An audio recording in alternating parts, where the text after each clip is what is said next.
Santipap, Yakwan Rax, Warikap. Oi, oi. Hello guys. So, this coming end of the month of March, starting Holy Week. Yes.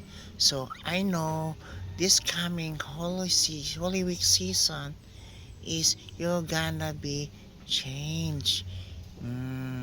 You're gonna be good guy or good girl. I know that. Then after that Holy Week, you become transformed in your original attitude and manners.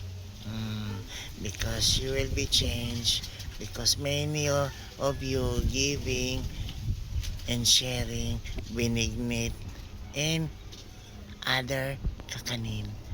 Okay? So I expect that now you know